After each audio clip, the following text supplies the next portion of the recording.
online strategies for your business. I'm Rosie, and with me is Scott. Today, we're diving into SEO strategies for accessibility. So, why optimizing for inclusivity also means optimizing for search, and how you can use accessibility to boost your visibility. Whether you're an SEO pro or just curious how inclusive design impacts search engines, you'll walk away with practical strategies to improve both user experience and site rankings. So, what's the connection between search engine optimization and accessibility? Well, search engines rely on structured, readable content, much like screen readers. Better accessibility often equals better SEO. Some specific examples of overlaps between accessibility and SEO include descriptive alt text, which helps visually impaired users and boosts image search rankings. Proper headings, H1, H2, H3, which improve navigation for assistive devices and SEO site structure.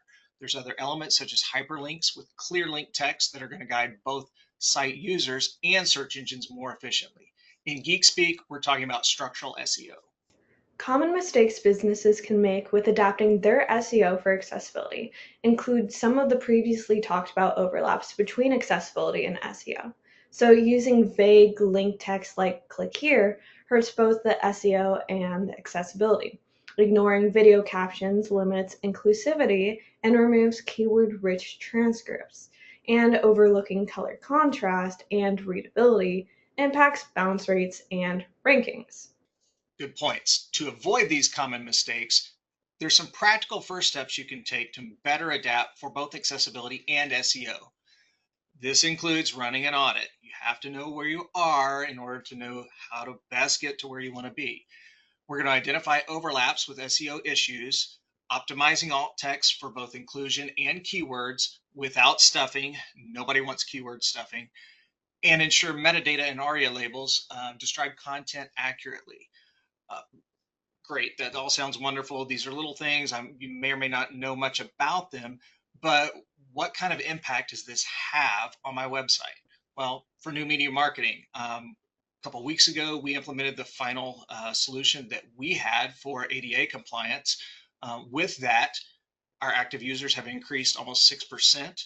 Event counts are up 4.5%. But most importantly, organic search nearly doubled. We're sitting at 93.8%. So the bottom line is you're going to look for things like bounce links.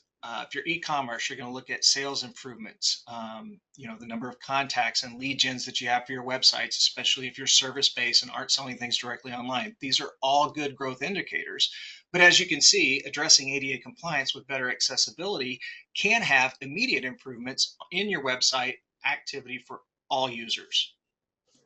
So, today we learned that accessibility and SEO aren't separate, they're partners. By optimizing for inclusivity, you're also improving your chances of ranking higher in search results. Next time, we'll look at email campaigns. Be sure to subscribe, leave us a review, and check the show notes for SEO accessibility tools and resources. Thank you.